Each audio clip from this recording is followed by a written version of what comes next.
Imagine the 16th century court of King Krishnadeva Raya. It's a place of wealth and power, where on this particular day, the king's highest ministers are locked in a heated debate over which animal makes the smartest, most obedient companion. After hours of arguing, they land on a consensus. They decide the ideal candidate for strict obedience training is the cat, an animal known for being solitary and indifferent to human commands. To settle the matter, the king announces a high-stakes competition. The courtier can present a disciplined cat will walk away with a reward of 1,000 gold coins. The rules of the test are simple. A bowl of fresh milk is placed in front of a hungry cat.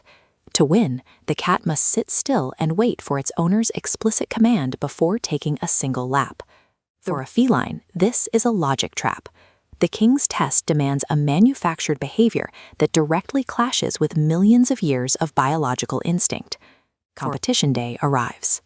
The ministers march into the royal court with their cats, convinced that weeks of lecturing and scolding have taken hold. The moment the bowls of milk hit the floor, the training vanishes. Every single cat ignores its master and dives into the milk. The failure is a biological certainty. When a high-value incentive like fresh milk meets raw hunger, the facade of training evaporates.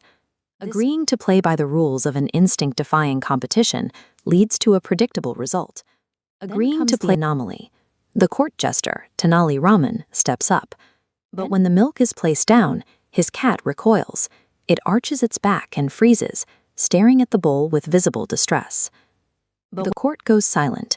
Tenali receives the 1,000 gold coins, but the king demands to know the secret behind this level of discipline. Tenali admits there was no patient training involved. A few days prior, he served the cat boiling hot milk. The cat burned its mouth on the first sip and never forgot the experience.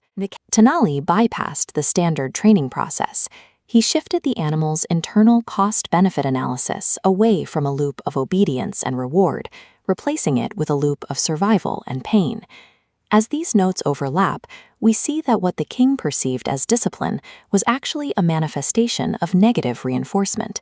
To the observer, the cat's fear-based avoidance is indistinguishable from voluntary obedience. By altering the environment, Tenali achieved the desired outcome without ever having to train the animal. The ministers gather to praise Tenali's skills, unaware that they are applauding a trick rather than a triumph of discipline. The story illustrates the disconnect that occurs when a system demands results that ignore the nature of its subjects. When a system requires a cat to act like a dog, working harder within those rules becomes a trap. Tenali's success came from looking outside the prescribed method. Tenali shows the distinction between the goal and the method. The king's goal was to stop the cat from drinking. Tenali reached that goal by ignoring the king's requested method and finding a more direct path through the cat's survival instinct. When rules contradict the nature of reality, success depends on identifying the underlying incentives and manipulating them directly. When